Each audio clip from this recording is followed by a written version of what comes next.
IMA द्वारा देश भर में डॉक्टर हड़ताल पर हैं। देश भर के डॉक्टर्स ने डॉक्टरों पर आए दिन हो रहे हमले के विरोध में हाथ पर काली पट्टी बांधकर अपना विरोध जताया और सरकार से मांग की कि मरीज का इलाज करते समय डॉक्टर अपने आप को असहज महसूस करते हैं, अपना काम ठीक से नहीं कर पाते। सरकार द्वारा जिस तरह से डॉक्टर्स को सुरक्षा नहीं दी जाती, उन्होंने इसके लिए प्रधानमंत्री को ज्ञापन दिया।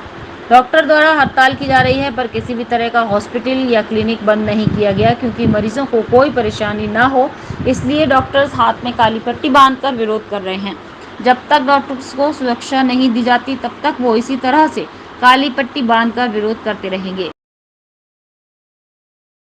इस समय हम लोगों ने जो कोविड में इतना काम किया है पूरे देश में, इसके बावजूद दिल्ली, उत्तर प्रदेश, बिहार, असम, हर जगह जिस तरह डॉक्टर्स के ऊपर हमले हो रहे हैं, उसके विरोध में पूरे देशव्यापी ये जो नेशनल आईएमए है उसके आह्वान पर हम लोगों ने ये प्रोटेस्ट डे आज मना रहे हैं हम इस चीज़ को। और ये केवल आईएमए भवन पर नहीं है, हर जैसे नॉर्मली जैसे होता है हम लोग बंद कर देते हैं, इस बार हमने कोई बंद नहीं किया है। मरीजों को हितों को देखते हुए सब लोग काम कर रहे हैं, इसीलिए हर लोग भी कम है। क्लिनिक पे, हॉस्पिटल पे सब लोग अपना जो दर्ज करा रहे हैं प्रोटेस्ट डे के लिए, और इस चीज़ को हम मना रहे हैं। इस चीज़ गवर्नमेंट ने जो एक हिंसा कानून बनाया है, मेडिकल प्रोटेक्शन एक्ट, और हमारा एक ही बस जो आज विरोध दिवस है ऑल ओवर इंडिया में है और हर प्रतिष्ठान पे है, वो इसीलिए कि चिकित्सक किसी की जान नहीं लेता, तो उसके साथ हिंसा क्यों? जीवन मरण ऊपर वाले के हाथ है, डॉक्टर के हाथ में नहीं है, तो उसको हिंसा का पात्र क्यों बनाया जाता है? और अगर कोई आदमी सिरफिरा है भी, तो जो कानून सरकार ने बनाया है उसका पालन पूर्ण रूप से क्यों नहीं हो रहा? कम से कम हमारी सुरक्षा हो। अगर तलवार गर्दन पर लटकी होगी तो हम उसकी सेवा भावना से काम नहीं कर सकते हैं। यही पब्लिक को और सरकार को जगाने के लिए पब्लिक से अनुरोध है, और सरकार से हमारी यह है कि अपने जो कानून बनाया है उसकी इज्जत करें, उस कानून को अपने उससे पालन करवाएं, और जनता ये बात को समझे कि जीवन मरण, हानि लाभ, जीवन यश अपयश विधि हाथ, तो जब विधि के जो हाथ में है तो डॉक्टर को काय को हिंसा बना रहे हो? भाई डॉक्टर सेवा करता है, बचाने की कोशिश करता है, बस ये बात को समझे। उसी भावना के साथ मैं फिर अनुरोध करता हूँ कि जो डॉक्टर और मरीज के बीच में संबंध है उसको मजबूत बनाएं, तो शायद ये समस्याएं पैदा नहीं होंगी। कार्यक्रम है ये राष्ट्रीय लेवल पर आयोजित किया गया है। ये बेसिकली विरोध दिवस है। आप आए दिन देखते होंगे कि पूरे हिंदुस्तान में कहीं न कहीं, अभी एक असम में एक डॉक्टर को की बहुत ज़बरदस्त पिटाई करी थी, इससे मुख्यमंत्री ने, वहाँ के मुख्यमंत्री ने उसका संज्ञान लिया था।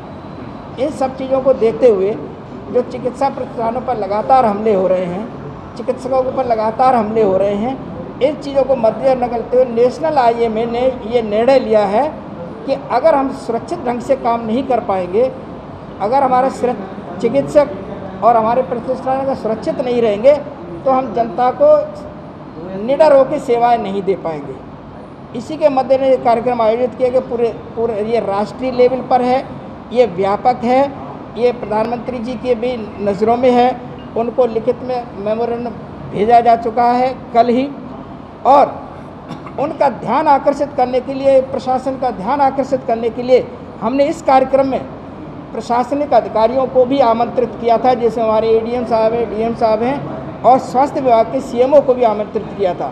आज की ये मीटिंग 18 तारीख को हमारी जो अस्पताल क्लिनिकों में आए दिन डॉक्टरों के साथ, अस्पतालों के साथ मारपीट, तोड़फोड़ की घटनाएं होती रहती हैं, या उन पर आरोप लगाए जाते हैं कि हमारी देखभाल ठीक नहीं हुई, या कभी कभार अब नया काम आ गया है कि बिल भी ठीक से नहीं बना। तो मैं आपको बताना चाहता हूँ कि कोई भी डॉक्टर आज तक ऐसा पैदा नहीं हुआ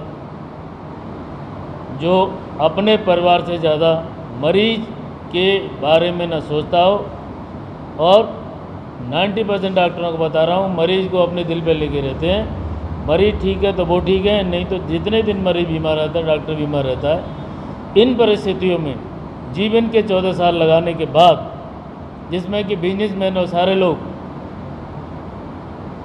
प्रशासनिक लोग भी अफसर बन जाते हैं, डॉक्टर, चिकित्सक समाज सेवा करता है, और कोई ऐसा व्यवसाय नहीं है जो 24 घंटे चलता हो। चिकित्सक का परिवार 24 घंटे तक काम करता है, अगर रात को 2 बजे रिपोर्ट आई है किसी मरीज़ की तो उसे देखनी है, उसके बाद डायरेक्शन देने हैं।